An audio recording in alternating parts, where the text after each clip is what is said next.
Good morning everyone welcome to new blog. আশা করি তোমরা সবাই ভালো আছো। আর বর্ষায় তো কেমন ভালো থাকতে পারে সবাই সেটা বুঝতেই পারছি। দেখো বাইরের কি পরিস্থিতি, এত ঝড় আর বৃষ্টি নেমেই যাচ্ছে। আমি আজ মনে মনে ভাবছি একটু খিচুড়ি রান্না করব, ডালটা ভেজে নিয়েছি আর তোমাদের সঙ্গে একটু শেয়ার না করলে ভালো লাগছে না। ওই জন্য দেখো ঝড়ের কি পরিস্থিতি, গাছগুলো দেখো ভেঙে চলে যাচ্ছে মনে হচ্ছে। তাহলে চলো কিচেনে যাই। আমি উপরের ঘরে উঠে এসেছি, এখন আমি সিঁড়ি দিয়ে নেমে যাব। তাহলে চলো কিচেনে যাই, রান্নাটা করি।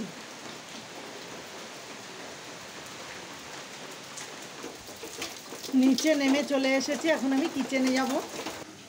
দেখো কারেন্ট নেই, আমি কিচেনে চলে এসেছি। যাই হোক খিচুড়িটা করব। ডালটা আমি ভেজে নিয়েছি, এই দেখো ডালটাকে ভেজে নিয়েছি। এইদিকে জল বসিয়েছি, ডালটা দেব। আর খাসা তোপ চালের খিচুড়ি করবো। আমার ছেলে চলে গেছে, বড় ছেলে বাজারে, ও চিকেন আনতে গেছে। যাই হোক তোমরা আমার সঙ্গে থাকো, দেখতে থাকো কীভাবে করছি, সব কিছু শেয়ার করব। খাসা তোপ চালটাও সুন্দর করে ঝেড়ে বেছে নিয়েছি। আর এই যে মুসুরির ডাল নিয়েছি 50 মতন। আর খাসা তোপ চালটা আমি নিয়েছি 700। আর মুগের ডাল নিয়েছি 350। আর 50 মতন মুসুরির ডাল নিয়েছি। আর আমি শুধু খিচুড়িতে এই আলুটা কেটে দেবো, তা আবার কেটে ভেজে দেবো।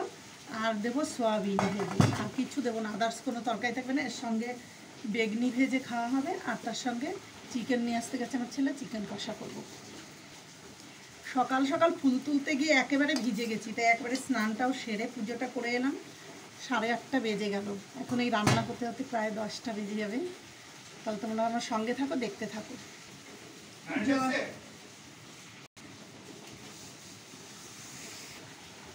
চিকেনটা নিয়ে চলে এসেছে, এখন আমি চিকেনটাকে পিস করে নেব।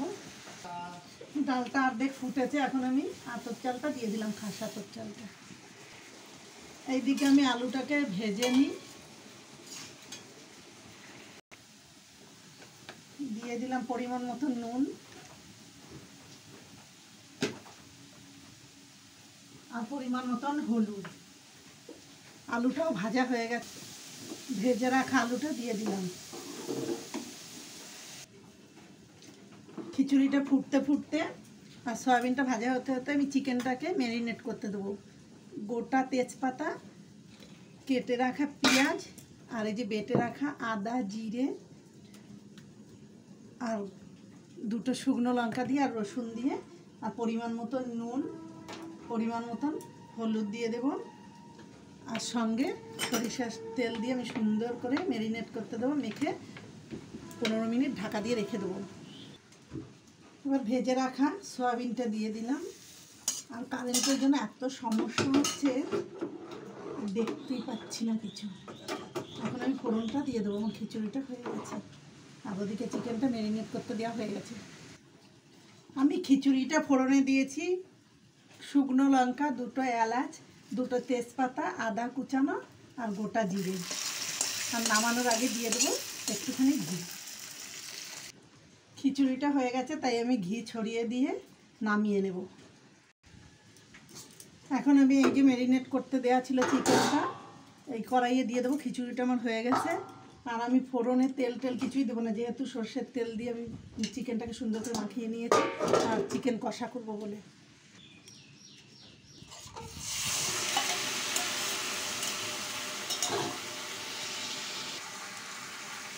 তোমরা ক্যামেরার আলোতে বুঝতেই পারবে যে কারেন্টটা কতটা ডিস্টার্ব করছে। আর অন্ধকার হয়ে এসেছে ঝড় জলে। তোমাদের সঙ্গে কিছু শেয়ার না করলে ভালো লাগে না, ওই জন্য আমি ভিডিওটা করছি। তোমরা কিন্তু অবশ্যই দেখো ভিডিওটা, আর ভালো লাগবে। আর ভালো লাগলে কিন্তু তোমরা অবশ্যই এই চ্যানেলটাকে লাইক কমেন্ট শেয়ার করে দিও। যারা এখন আমার চ্যানেলটা সাবস্ক্রাইব করেন অবশ্যই সাবস্ক্রাইব করে দিও, আর ডান দিকের বেল আইকনটা ক্লিক করে দিও। আর যারা ফেসবুক থেকে দেখো তারা অবশ্যই কিন্তু ফলো করো।